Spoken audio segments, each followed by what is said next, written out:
Donald Trump has been attacking the Smithsonian, of all places, relentlessly for the last year.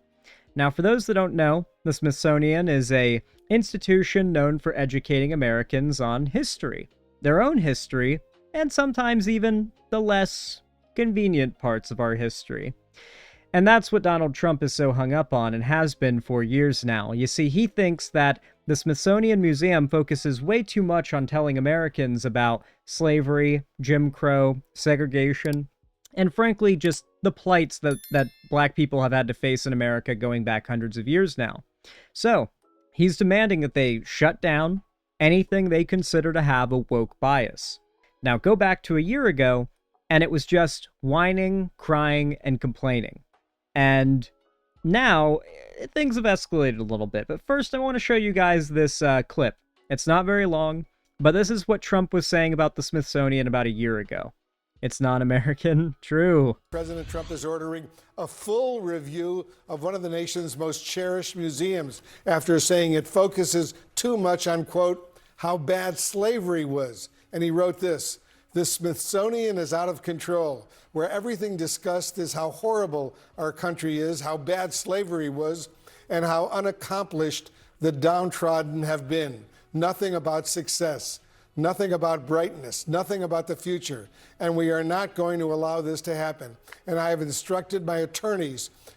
I like how effective the lie is, by the way. It's here, let's complain about a thing that does exist, that people consider controversial, that being talking about the history of slavery and racism in America, but then let's follow it with the claim that those same people would go crazy if it was true, but isn't true. And that would be that there is no coverage whatsoever by the Smithsonian of any American history that is not, and I quote, bad.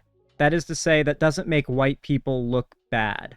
There's tons of history in the Smithsonian that doesn't make white people or white Americans look bad. Most of it doesn't make white people look bad because the Smithsonian is not this woke institution trying to push a propagandistic narrative of any kind. It's just teaching history. And unfortunately, slavery was a disgusting, awful, evil part of our history. Many countries participated in slavery at some point. We're not the only ones. We're just the ones who really, really wanted to hold on to it and fought a civil war over not ending it. And then to this day, a lot of people still consider themselves to have a cultural tie to the people who fought that war to preserve slavery. And most countries that ended slavery didn't have that much friction in trying to do so. So yeah, in America, the concept of slavery, the context of racism against black people, it's a big part of our history, but it's not all of it, and it's not all that they're teaching, or all that they're demonstrating. Also, once again, free speech, by the way. Donald Trump is trying to shut down this organization because it teaches a history that he disagrees with. And not only that, but this is essentially one of the most respected... Didn't Ed, Edd n Eddy last longer than the Confederacy? It did. It famously did last longer than the Confederacy. To go through the museums and start the exact same process that has been done with colleges and universities, end quote. For more on this, I want to bring in Ibram X. Kendi, a professor of history at Howard University here in Washington. Ibram, thanks so much for joining us. First of all, what's your reaction to this latest post about the Smithsonian from President Trump? Well, first, I would say most of our public... Well, we don't need this. We don't need, like, the breakdown of what was said, because this is a year ago. This is a year ago. It's just a little bit to catch you guys up on what Trump thinks of the Smithsonian and why he's upset at them. It's really just the fact that Trump and his cronies, a big part of Project 2025, and their agenda overall is and has been for years now, to use propaganda machines to replace real education. They want to ban real education and replace it with stuff like PragerU, or frankly find any right-wing propaganda fake edutainment source. They want to replace real education with that. And a big part of it means Trump doesn't want parents taking their kids to the Smithsonian and then for them to learn a historical context to this country that is not convenient for the right. If most Americans don't even know that slavery happened, the right wins. The right is able to push their propaganda about minorities incessantly. the more history they cover up. If they can make everything seem like it either happened a really long time ago or it never happened, that's how they manage to fool people into thinking the left is connecting dots that are a chasm away from each other. Toxic positivity? Not really. Not really. It's more like there is no war in Ba Sing Se. I guess that's kind of toxic positivity, but it's more so done with the purpose of those who know are purposefully trying to cover it up for those who don't know, right? And then once people find out, if they want to stay in the right and they want to keep pushing right-wing propagandistic talking points about race, they agree to start participating in the lying. You know, before they were making these talking points and repeating them out of ignorance. Once they realize it's wrong, they either make the choice to move away from the right, to abandon conservative racial politics, or to start pushing what they know to be a lie as well. And that's, I think, the situation that Trump wants to avoid. They just want to be able to propagandize and for there to be no historical knowledge to fight their lies with. I'm Matt Gelka in Washington, where the Smithsonian's So this is from today. American History Museum director pushed back on claims that exhibits in the museum were politically motivated. Republicans in Congress wanted the Smithsonian American History Museum's director to answer for accusations that the institution was revising American history. The congressional hearing came on the heels of a July 4th White House report bashing what it called the museum's ideological agenda. I feel like it's... And my left ear is loving this clip. Sorry, guys, that's not me, all right? That's not me. That's just this random CNN clip just only has left ear audio for some reason. Become infected by a woke ideology that's seeped into public displays, educational materials, and planning documents. American History Museum Director Dr. Anthea Hartig pushed back on the claims that the displays were politically motivated, instead serving as the record for an evolving country highlighting America, including its flaws and triumphs. And when historians talk about reframing... Oh, you know they don't want this story getting talked about. Correct me if I'm wrong, is this not the caning? Where like the racist piece of shit pro-slavery representative came up onto the floor and started beating the shit out of the abolitionist with a cane in front of the entire like committee, and nobody did anything. Everyone just watched as he beat the abolitionist with a cane. I think that's what's being depicted here and talked about here. Yeah, the right would not want that story being talked about, because that's like an example of the kind of behavior, because nowadays, like, the sort of equivalent to that sort of behavior is how they'll start, you know, in the House, right? You'll see them regularly having meltdowns, or like Marjorie Taylor Greene will show Hunter Biden's revenge porn on the House floor, right? They have always been the people who will have a violent temper tantrum on the floor of our government institutions if they don't get what they want.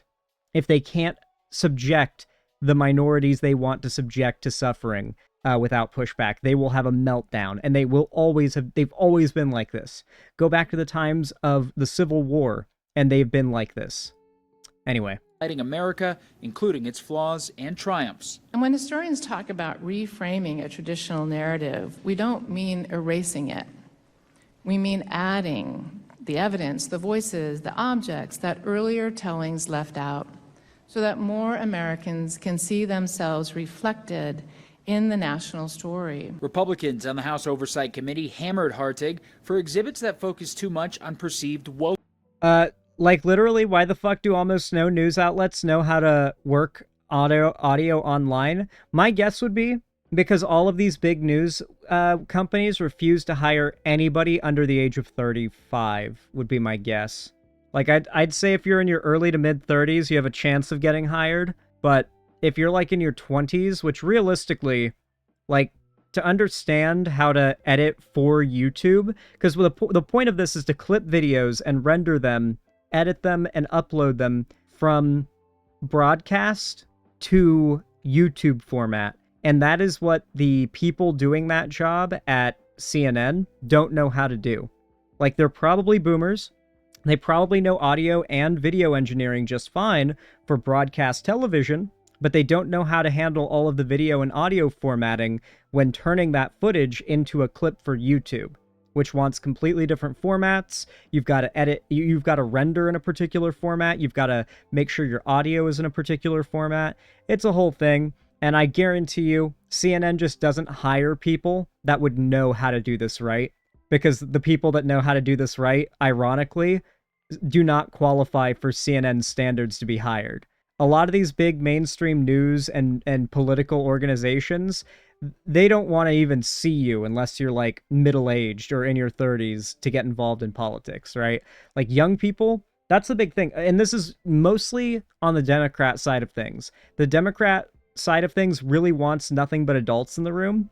And so you'll rarely see them reach out to like the Gen Z young people to have any kind of input on how they operate. Because why would you listen to like a 29-year-old or 28 or 26 or 25 or 24-year-old on how to produce content when you can listen to a 40-year-old who's been producing content for cable for 15 years successfully?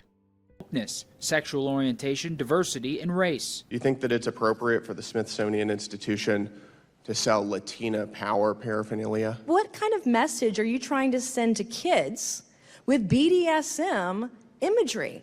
What are you trying to tell kids? Are you sexualizing children? Democrats on the committee defended the institution, inviting skeptics to go to the actual museum and observe things like Thomas Jefferson's desk he They won't. They won't do that. They aren't going to do that. used to draft the Declaration of Independence and exhibit. But yeah, they have they're forcing representatives of the Smithsonian to testify in court for having woke displays at the museum. Like, Trump is trying to go after them with charges for having a political agenda, as he calls it. When I tell you guys that we're about to see history in America get erased, this is what I'm talking about.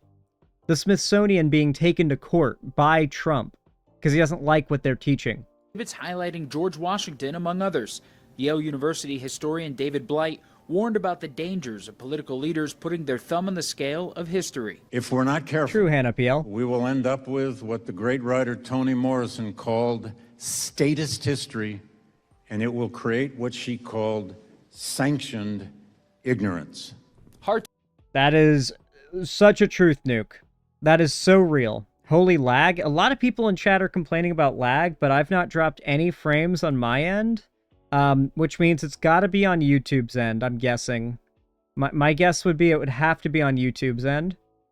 So I am sorry to anybody who is dealing with any issues when it comes to lag with the stream. That would be YouTube being evil. But you know how it is. Sig's job security was repeatedly questioned as she's set to face another hearing on Wednesday, this time from the Committee on House Administration. Reporting in Washington, I'm Matt Gelka. It's crazy how people can join the military at 18, but they can't be in political positions of power until they're in their late 30s and early 40s. That's the whole point, right? That's the whole point. The rich and the old get to stay home while the young and the poor go to war. That's how it's always been. That's how it's always been. Well, folks, if you enjoyed this coverage, then consider leaving a like and a comment down below. It really does help a lot, and I appreciate it immensely.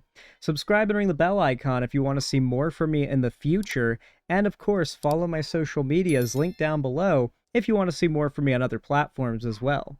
But until next time, thank you for watching this segment, and I hope to see you in the next one.